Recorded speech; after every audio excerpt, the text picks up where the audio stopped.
Zurich has just opened its new bicycle tunnel, and it's a pretty impressive piece of infrastructure. On a hot day like today, it's the perfect excuse to escape into the cool, concrete depths of Zurich's underground world. So come along as I take you through the new tunnel, show you around, and explain why it was built, how the idea came to life, and what kind of impact it might have on the city. But first, a problem statement. What do you do when a hot, steamy, long, hard object blocks a boy and a bicycle? And what's worse than that, what if there are a lot of them? I'm talking about trains and their tracks, you absolute sickos. That's right, these long, hot boys driven by one strong okay, I'll stop now. Trains and their tracks create fragmentation issues, particularly city centres. And in the case of Zurich City, the amazing train system of the extremely busy main station has done just this to bicycles. If you want to go from District 4 to District 5, you have to take some serious detours. Because unfortunately, much like rivers, gorges, and highways, train tracks are extremely expensive to cross because bridges and tunnels are not cheap,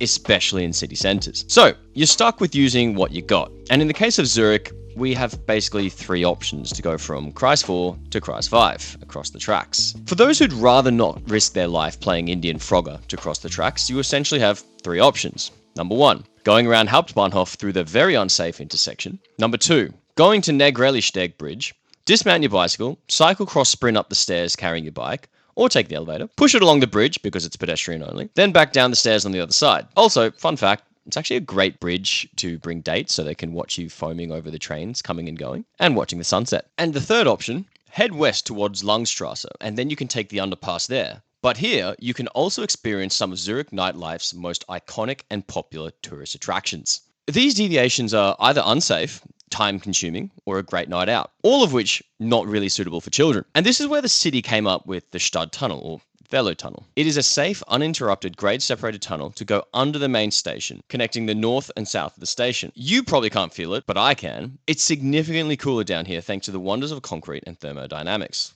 whatever that is. The north side has two entrances that intersect underground, and the south entrance already had a ramp for the existing bicycle storage underneath Europa Allee. But it needed to be rebuilt for a gentler gradient. I have a video on cycling in hills if you'd like to know more about why this is important.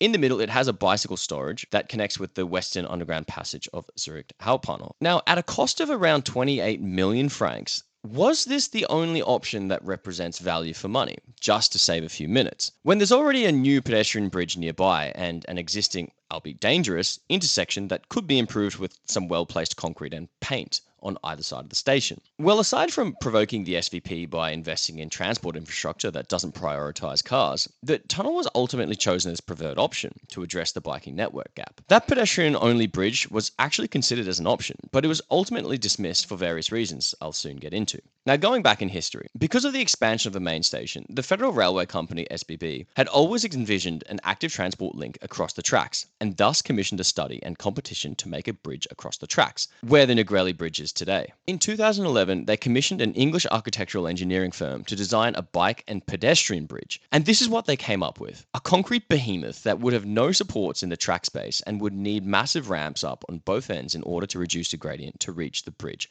7 meters above the track field. This was estimated to cost around 30 million francs in 2011. The city recognised that the costly and probably impractical bridge wasn't really politically feasible, so it was partially shelved for future consideration. However, in 2014, a bicycle advocacy group put together a petition that was submitted to repurpose an old highway stub, originally built as part of the proposed Y Highway plan during the late 1980s S-Bahn development project at the main station, which is what our lovely bicycle tunnel is now. For those following along at home, I've mentioned this project before, and yes, it's in the lineup for videos to come, so hold your horses and subscribe to make sure you don't miss it. The proposal for the tunnel was much cheaper at around 1 million francs, estimated in 2014, to convert the empty disused tunnel into a bicycle tunnel, with only some minor outfitting necessary. Unfortunately, after some quick maths, the city realised that 1 million francs is less than 30 million francs and opted to pursue the bicycle tunnel option, and later in 2016 downgraded the 30 million franc active transport bridge to a pedestrian-only bridge, resulting in the non-architectural eco-design we have now.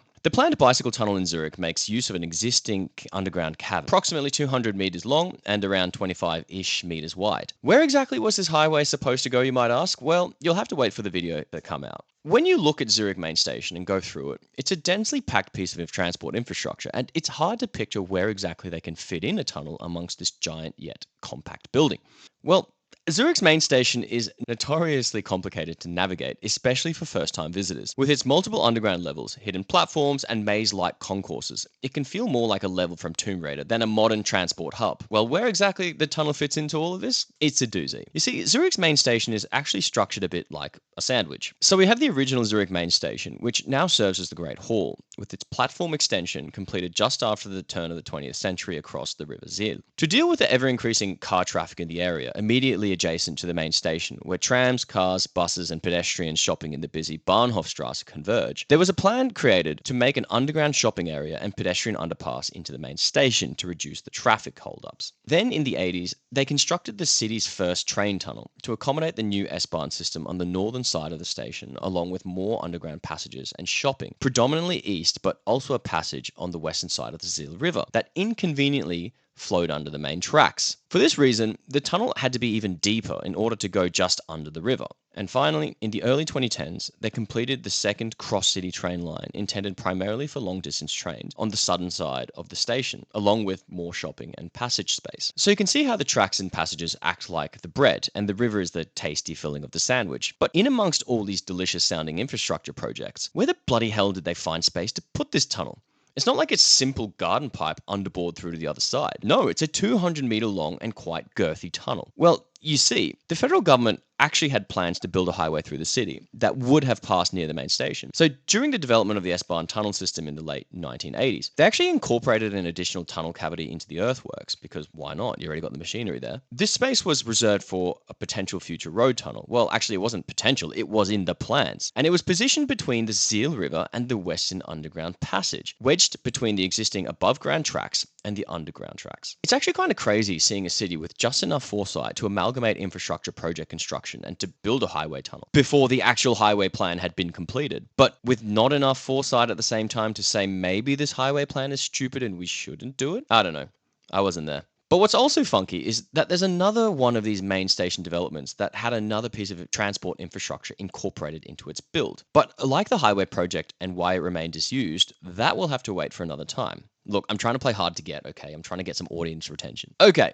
Fast forward to around 2014. The city was quite open to this idea of using the disused highway stub as a bicycle tunnel, but unfortunately the initial estimates of 1 million francs and a few months of work, unsurprisingly, turned into many millions more and a few years of work. And suddenly, the work would cost nearly of 30 million francs estimated, as it had to include financing for construction costs if they want to reconvert the tunnel back into a highway. Why reconvert it? Well, yeah, that's a topic for another time. Lots to go into. But at this point, the city of Zurich in 2021 put the final question to the people and asked if they will permit the city government to take out a line of credit to finish this project. It was an emphatic yes, with over 70% of the people voting in favor of it, so work started in 2022. 2.5 years later, it's complete. And we can now ask the question, is this an effective project? Unfortunately, it's not a road project in the USA, so it's not immune to cost-benefit analysis. Upon first glance, the time saving isn't that great unless you're coming and going directly to either side of the main station. There always was the option to just get off your bike and walk across the main station hall on ground level.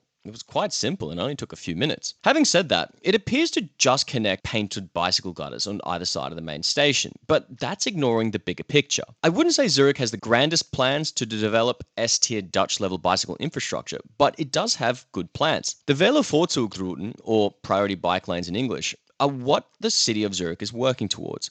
Bicycle roads that prioritize cyclists through the removal of cars, grade-separated cycle lanes, reduction of vehicle speeds, priority signaling, modal filters, removal of parking, etc., etc. These are the things the city of Zurich is yet to build either side of the tunnel to bring the biking experience to the next level. Fortunately, they're quite far away from that completed picture. The city is nowhere near there yet, and painted bicycle gutters like these will remain for the next few years until all the current projects are complete and objections quashed. The missing connecting bike paths aside, the tunnel is still effective in massively improving safety for the more nervous riders like children and aged riders. The tunnel cavern also drastically increases bicycle parking for regular bikes, e-bike parking with chargers, trailers, and micro-mobility users with a very high preference for a specific scooter. Or maybe scooters are scarce here during the peak hour commuting times. The bicycle parking also includes lockers and a nice entranceway to the Western Underground Passage, where you can immediately go up a set of stairs to your platform. It'll be interesting to see whether the paid secure bike parking section underneath Europa Alley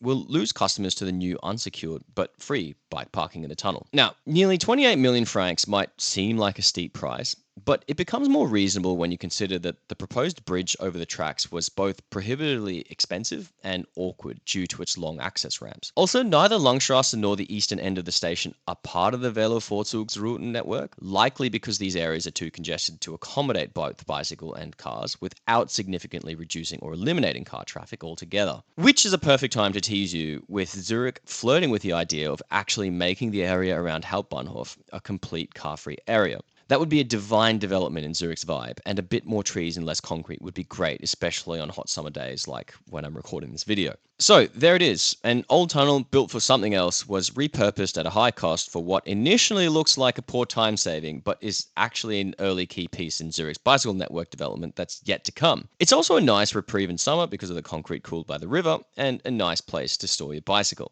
So hopefully in the future, we'll see how this all develops. And if you like my content, make sure you subscribe and leave a comment about your city's interesting bicycle infrastructure. I'm always looking at unique urbanism places to travel. Thanks to the people who helped me create this video, and got another one coming out soon as well.